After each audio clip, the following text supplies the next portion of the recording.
Hi നമസ്കാരം, ഞാൻ Rakesh M G. ഏതായാലും ഇതൊരു തിരിച്ചുവരവ് തന്നെയാണ്. അതായത് എല്ലാവർക്കും അറിയാം, അല്ലെങ്കിൽ കുറച്ച് പേർക്കെങ്കിലും അറിയാം, കുറച്ച് നാളായിട്ട് ഹോസ്പിറ്റലിൽ അഡ്മിറ്റഡും കാര്യങ്ങളൊക്കെ ആയിരുന്നു. എല്ലാം കഴിഞ്ഞ് തിരിച്ചു വന്നിരിക്കുകയാണ്. പഴയ ശരിക്കും പറഞ്ഞു കഴിഞ്ഞാൽ എനിക്കതൊരു ഭയങ്കര ഒരു ഫീലാണ്. കാരണം ആശുപത്രിയിൽ നിന്നും തിരിച്ച് വീട്ടിലോട്ട് നമ്മുടെ ഈ സ്റ്റുഡിയോ റൂമിലോട്ടൊക്കെ വരുമ്പോഴത്തേക്കും കിട്ടുന്ന ആ ഒരു ഫീലെന്ന് പറഞ്ഞാൽ അത് പറഞ്ഞറിയിക്കാൻ പറ്റത്തില്ല. ഭയങ്കര ഒരു ഫീല് തന്നെയാണ്. ഏതായാലും കുറച്ച് നാളത്തെ ആ ഒരു ആശുപത്രി വാസം ശരിക്കും പറഞ്ഞറിയിക്കാൻ പറ്റാത്ത അത്രയും കാര്യങ്ങളുണ്ട് അതിനകത്ത്. കാരണം ഈ നമ്മളെല്ലാവരും ഓടുന്നുണ്ട്. അതായത് നമ്മളെല്ലാം പണിയെടുക്കുന്നു, അല്ലെങ്കിൽ ഓരോ ഹാർഡ് വർക്ക് ചെയ്യുന്നു, ഓടുന്നു. പക്ഷെ നമ്മൾ പലപ്പോഴും ശ്രദ്ധിക്കാതെ പോകുന്നൊരു കേസാണ്. പലപ്പോഴും എല്ലാവരുടെയും കാര്യമല്ല, കുറച്ച് പേരുടെയെങ്കിലും കാര്യം ശ്രദ്ധിക്കാതെ പോകുന്നൊരു കാര്യമാണ് നമ്മുടെ ഹെൽത്ത്. ഞാൻ ഉൾപ്പെടെയുള്ള വ്യക്തികളുടെ ഏറ്റവും വലിയൊരു കുഴപ്പമാണ് ഹെൽത്ത്. വലിയ കാര്യമായിട്ട് ശ്രദ്ധിക്കുന്നില്ലായിരുന്നു. പക്ഷേ എൻ്റെ ഹെൽത്തിൻ്റെ ഒരു ഇഷ്യൂ എന്ന് പറഞ്ഞു കഴിഞ്ഞാൽ ഞാൻ ഹോസ്പിറ്റലൈസ്ഡ് ആയത് ഫുഡിൻ്റെ കേസ് കേട്ടുകൊണ്ട് മാത്രമല്ല, ഒരു മെഡിസിൻ്റെ ഇഷ്യൂ കൊണ്ടാണ് ഹോസ്പിറ്റലൈസ്ഡ് ആയത്. പക്ഷേ എന്നാൽ കൂടി ഈ പറഞ്ഞ പോലെ ഫുഡും കാര്യങ്ങളും ഒക്കെ എൻ്റെ ഒരു റൂട്ടീൻ കുറച്ച് തെറ്റായിരുന്നു. കാരണം എല്ലാ ദിവസവും കിടക്കുമ്പോൾ 3 മണി 3:30 ആവും വെളുപ്പിനെ. എന്നിട്ടാണ് പിന്നെ പിറ്റേ ദിവസം രാവിലെ ജോലിക്ക് പോകുന്നതും.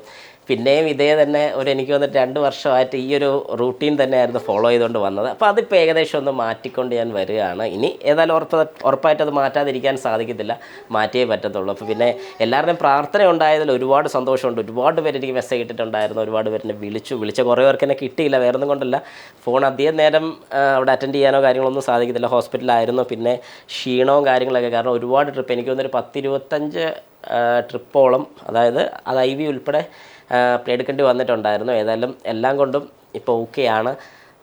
ഇന്നലെ ഡിസ്ചാർജ് ചെയ്തായിരുന്നു. അപ്പോൾ ഇന്നലെ ഫുൾ ടൈം റെസ്റ്റ് തന്നെയായിരുന്നു. അപ്പോൾ ഇന്നെങ്കിലും ഒരു വീഡിയോ ഒന്ന് സ്റ്റാർട്ട് ചെയ്ത് എല്ലാവരോടൊന്ന് കാര്യങ്ങൾ കൺവേ ചെയ്തില്ലെങ്കിൽ അത് മോശമാണല്ലോ. അപ്പോൾ അത് പറയാൻ വേണ്ടിയാണ് ഞാൻ മെയിനായിട്ട് വന്നിരിക്കുന്നത്. അപ്പോൾ ഇതുപോലെ ഹാർഡ് വർക്ക് ചെയ്യുന്ന ആൾക്കാരും ഓടി നടക്കുന്ന ആൾക്കാരും എല്ലാം ചെയ്യണം. അതിൻ്റെ കൂട്ടത്തിൽ നമ്മുടെ ബോഡിക്ക് കുറച്ച് റെസ്റ്റും കുറച്ച് എക്സസൈസും കാര്യങ്ങളൊക്കെ ചെയ്യുകയാണെങ്കിൽ അത് നമ്മുടെ ബോഡിക്ക് ഹെൽപ്ഫുള്ളായിരിക്കും.